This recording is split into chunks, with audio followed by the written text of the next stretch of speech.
Pathanamthitta Kozhencherry saint Thomas college ക്യാമ്പസിൽ 3 പതിറ്റാണ്ടായി പ്രവർത്തിക്കുന്ന post office നിർത്തലാക്കാനുള്ള നീക്കത്തിനെതിരെ പ്രതിഷേധം ശക്തമാവുകയാണ്. ഈ മാസം 23-ന് ഓഫീസ് പൂട്ടണമെന്ന ചീഫ് പോസ്റ്റ് മാസ്റ്റർ ജനറലിന്റെ ഉത്തരവിനെതിരെ വിദ്യാർത്ഥികളും അധ്യാപകരും പ്രദേശവാസികളും രംഗത്തെത്തി. കഴിഞ്ഞ 30 വർഷമായി ക്യാമ്പസിനുള്ളിലെ സജീവ സാന്നിധ്യമാണ് saint Thomas college post office. വിദ്യാർത്ഥികൾക്കും അധ്യാപകർക്കും പുറമെ നൂറുകണക്കിന് സാധാരണക്കാരാണ് നിത്യേന ഈ ഓഫീസിനെ ആശ്രയിക്കുന്നത്. എന്നാൽ ഈ മാസം 23-ഓടെ ഓഫീസിന്റെ പ്രവർത്തനം അവസാനിപ്പിക്കാനാണ് തപാൽ വകുപ്പിന്റെ തീരുമാനം. സമീപത്തെ സർക്കാർ ഓഫീസുകൾ, സ്വകാര്യ സ്ഥാപനങ്ങൾ, വ്യാപാരികൾ എന്നിവർക്കും ഈ പോസ്റ്റ് ഓഫീസ് ഉപകാരപ്രദമായിരുന്നു.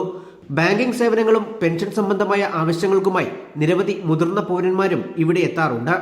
സാധാരണക്കാർ ഇപ്പോഴും പോസ്റ്റൽ സംവിധാനങ്ങളെ ആശ്രയിക്കുന്നതുകൊണ്ട് ഇത് നിർത്തരുത് തന്നെയാണ് ഭൂരിഭാഗം നാട്ടുകാരുടെയും ആവശ്യമായിട്ട് വന്നിരിക്കുന്നത്. അതാണ് ഇതിൻ്റെ പ്രധാന കാര്യം. തന്നെയല്ല, വിദ്യാർത്ഥികൾക്ക് അവരുടെ എക്സാമിനേഷൻ ആവശ്യമായ ആപ്ലിക്കേഷനിൽ അയക്കാനൊക്കെ ഈ കോളേജ് യൂസ് ചെയ്യുന്നു. ഒരു 5 രൂപയുടെ സ്റ്റാമ്പ് വാങ്ങിക്കണമെങ്കിൽ പോലും അവർ പിന്നെ ടൗണിലേക്ക് പോകേണ്ടി വരും. അത് ടൗണിലേക്ക് പോകണമെങ്കിൽ തന്നെ ഒരു 5 രൂപയുടെ സ്റ്റാമ്പ് വാങ്ങിക്കാൻ അവർ പിന്നെ തിരിച്ചിങ്ങോട്ട് വരാൻ ഒരു 70 രൂപ ഓട്ടോ കൂലി കൊടുക്കണം. അങ്ങോട്ട് പോകാൻ 10 രൂപ, റിട്ടേൺ പോകുന്നതിന് അതിന് പൈസ കൊടുക്കണം. അങ്ങനെ പോയാൽ മാത്രമേ ഒരു സ്റ്റാമ്പ് പോലും വാങ്ങിക്കാനുള്ള സാധ്യത ഇവിടെ ഉള്ളൂ. അതുകൊണ്ടാണ് ഇത് ഏറ്റവും അത്യന്താപേക്ഷിതമായ കാര്യം. ഒരു വിദ്യാഭ്യാസ സ്ഥാപനത്തിന് അടുത്തുനിന്ന് ഒരു പോസ്റ്റ് ഓഫീസ് മാറ്റുന്നത് ഏറ്റവും വിഭജനപരമായ ഒരു കാര്യമാണെന്ന് മാത്രമേ ഒരു പൗരനെന്ന നിലയിൽ എനിക്ക് പറയാനുള്ളൂ. നിരവധി പേർക്ക് ഉപകാരപ്പെടുന്ന ഒരു പൊതുസേവന കേന്ദ്രം പെട്ടെന്ന് നിർത്തലാക്കുന്നത് പൊതു താല്പര്യത്തിന് വിരുദ്ധമെന്നതാണ് ഉയരുന്ന ആരോപണം. വിദ്യാർത്ഥികൾ വളരെ ബുദ്ധിമുട്ടുണ്ട്. കാരണം ഈ കോളേജുമായിട്ട് ഏകദേശം 50 മീറ്റർ പോലും കൂടുതൽ ദൂരമില്ല എന്നുള്ളതാണ് നമുക്ക് മനസ്സിലാക്കുന്നത്, കാണാമല്ലോ.